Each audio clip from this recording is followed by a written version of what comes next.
누구나 살아가면서 한 번쯤은 마음이 다치는 순간을 겪습니다. 믿었던 사람에게 상처받고 열심히 했던 일이 무너지고 아무리 애써도 이해받지 못할 때 우리는 생각하죠. 왜 나만 이렇게 힘들까? 하지만 조금만 시선을 바꿔보면 그 아픔은 살아있음의 증거일지도 모릅니다. 느낀다는 건 여전히 마음이 살아있다는 뜻이고 그 감정이 있다는 건 아직 사랑하고 있다는 뜻이에요. 세상은 우리에게 강해져라, 울지 마라, 잊어라라고 말하지만 사실 우리는 울어야 하고 느껴야 하고 때로는 아파야 비로소 사람답게 살아갑니다. 오늘 오디오북에서는 아픔을 부끄러워하지 않고 받아들이는 법, 그 속에서 성장하는 마음의 힘, 그리고 상처가 결국 나를 더 단단하게 만들어주는 이유에 대해 이야기하려 합니다. 지금 이 순간 마음 한켠이 무겁거나 그 누구에게도 말 못할 상처를 품고 계시다면 이 이야기가 조용히 당신의 마음에 닿길 바랍니다. 괜찮아요. 정말 괜찮습니다. 아픈 건 결코 잘못된 게 아니니까요. 그건 살아있다는 증거예요. 첫째, 아픔은 나약함이 아니라 살아있는 증거입니다. 우리는 흔히 아프면 약한 사람이라고 생각합니다. 눈물을 흘리면 부끄럽고 마음이 흔들리면 부족하다고 느끼죠. 하지만 진짜 약한 사람은 느끼지 못하는 사람이에요. 예를 들어 누군가의 말에 상처받고 며칠을 힘들어하는 건 그만큼 그 말을 마음에 새겼기 때문이에요. 그만큼 진심이었고 그만큼 소중했던 관계였다는 뜻이죠. 상처는 느끼는 능력이 있는 사람에게만 찾아옵니다. 그리고 그 감정을 느낀다는 건 당신이 여전히 따뜻하고 살아있는 사람이라는 증거예요. 마음이 아픈 건 부끄러운 일이 아닙니다. 그건 내 마음이 여전히 사람을 믿고 싶어하고 세상에 기대고 싶어하고 무언가를 진심으로 사랑하고 있다는 신호니까요. 둘째, 상처는 나를 더 깊게 만듭니다. 시간이 지나면 알게 됩니다. 그때 그렇게 아팠던 경험이 결국 나를 바꾸고 내 마음을 더 단단하게 만들었다는 거요. 예를 들어 사랑했던 사람이 떠났을 때 그때는 세상이 끝난 것 같았지만 돌이켜보면 그 이별 덕분에 나는 더 성숙해졌고 사랑을 대하는 마음이 한층 부드러워졌다는 걸 깨닫게 됩니다. 상처는 우리 마음의 그릇을 키워줍니다. 고통을 견뎌본 사람만이 다른 사람의 눈물에 진심으로 공감할 수 있죠. 그 아픔은 결국 마음의 깊이가 되어 당신을 더 따뜻한 사람으로 만듭니다.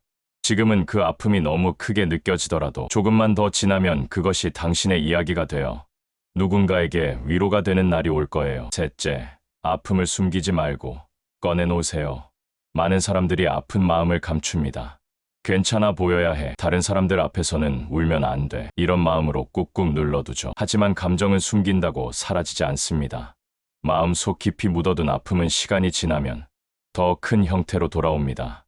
예를 들어 억눌러왔던 슬픔이 문득 아무 일도 아닌 순간에 터져 나올 때가 있잖아요. 그건 그동안 내 마음이 제대로 울어볼 기회를 얻지 못했기 때문이에요. 울고 싶으면 울어도 됩니다.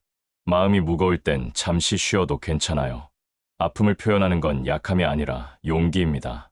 그 용기가 당신을 치유로 이끌 겁니다. 넷째, 남의 아픔을 이해할 수 있을 때 우리는 더 따뜻해집니다. 아픔을 겪은 사람은 다른 사람의 상처를 쉽게 지나치지 못합니다. 왜냐하면 그 감정을 알아봤기 때문이에요. 예를 들어 누군가 힘들어할 때 괜찮아, 나도 그랬어라고 말해줄 수 있는 사람은 자신도 그 길을 걸어봤던 사람이죠. 그 한마디는 수십 번의 조언보다 더 큰 위로가 됩니다. 상처를 경험한 사람은 타인의 아픔을 판단하지 않습니다. 그저 조용히 곁에 있어주는 것, 그게 얼마나 큰 힘이 되는지 아니까. 아픔은 결국 우리를 더 다정한 사람으로 바꿔놓습니다. 그리고 그 다정함이 세상을 조금 더 따뜻하게 만듭니다. 다섯째, 아픔은 우리 안에 진심을 드러나게 합니다. 행복할 때보다 아플 때 우리는 진짜 나의 마음을 마주하게 됩니다. 예를 들어 상처받은 날에 떠오르는 사람, 힘든 순간에도 떠나지 않는 생각, 그건 내가 진심으로 사랑하고 소중히 여기는 것들이죠. 아픔은 우리 마음의 중심을 드러내줍니다. 무엇이 진짜 중요한지, 누가 내 곁에 남는 사람인지, 무엇이 나를 다시 일으켜 세우는 힘인지 알려줍니다. 아프다는 건 그만큼 진심이었다는 뜻이에요. 가짜 감정은 아프지도 않으니까요. 여섯째, 고통 속에서도 희망은 자랍니다. 우리는 흔히 고통을 어둠으로 여깁니다. 하지만 진짜 희망은 언제나 어둠 속에서 피어납니다. 예를 들어 캄캄한 밤하늘 속에서도 별이 보이는 이유는 빛이 작아도 꺼지지 않기 때문이에요. 우리의 마음도 마찬가지예요.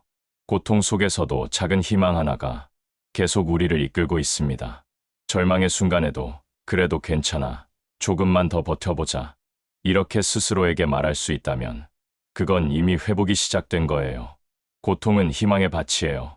아프다고 해서 끝난 게 아니라 그 안에서 무언가 새롭게 자라기 시작한 겁니다. 일곱째, 아픔은 흘려보낼수록 부드러워집니다. 아픔은 억지로 지우려 하면 오히려 선명해지고 조용히 흘려보낼 때 서서히 옅어집니다. 예를 들어 어떤 상처를 계속 되새기면 그 기억은 더 진해지지만 이제 그만 놓아주자라고 스스로에게 말하면 그때부터 마음의 무게가 조금씩 가벼워집니다. 잊으려 애쓰기보다 받아들이고 흘려보내는 연습을 해보세요. 그건 포기가 아니라 자유의 시작이에요. 아픔을 붙잡고 있는 동안에는 새로운 감정이 들어올 자리가 없거든요. 이제 그 자리를 비워두세요. 그 빈자리에 평화가 들어올 겁니다. 여덟째, 모든 아픔에는 이유가 있습니다.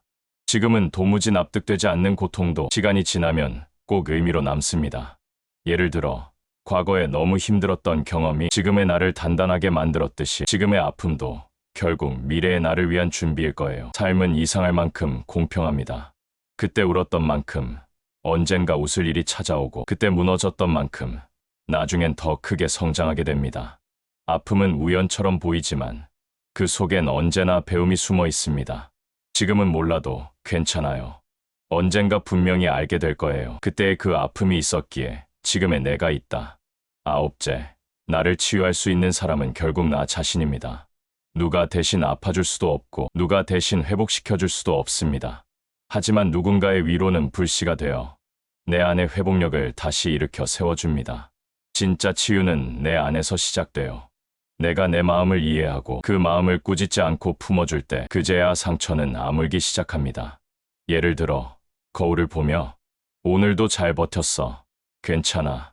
이렇게 스스로에게 말해보세요. 그 짧은 말 한마디가 당신의 하루를 견디게 해줄 거예요. 치유는 특별한 일이 아니라 매일 자신을 놓지 않는 작은 다짐입니다. 열째, 아프다는 건 살아있다는 증거입니다. 아픔은 우리가 여전히 느끼고 사랑하고 살아있다는 증거예요. 눈물이 난다는 건 감정이 살아있다는 뜻이고 가슴이 아프다는 건 여전히 사랑할 수 있다는 뜻이에요. 무감각해진 삶보다 아픔이 있는 삶이 훨씬 인간답죠. 예를 들어 오랜만에 감동적인 영화를 보고 눈시울이 붉어진 당신이라면 그건 마음이 여전히 따뜻하다는 뜻이에요. 그러니까 괜찮아요. 지금 아프다면 그건 잘 살고 있다는 신호예요. 살아있다는 건 느낀다는 것이고 느낀다는 건 여전히 사랑하고 있다는 의미니까요. 당신의 아픔은 살아있음의 증거예요. 그건 결코 부끄러운 게 아닙니다. 오히려 당신이 얼마나 깊고 아름다운 사람인지 알려주는 표식이에요. 살다 보면 누구나 아픕니다. 그건 실패도 나약함도 아닙니다. 그저 살아있는 사람이라면 당연히 겪게 되는 자연스러운 감정이에요. 아픔은 우리를 괴롭게 하지만 그 안에서 우리는 배우고 깨닫고 성장합니다.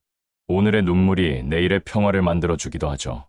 그러니 지금 마음이 아프더라도 괜찮아요. 그건 당신이 살아있다는 그리고 여전히 사랑할 줄 아는 사람이라는 가장 확실한 증거입니다. 오늘 영상도 함께 해주셔서 진심으로 감사합니다.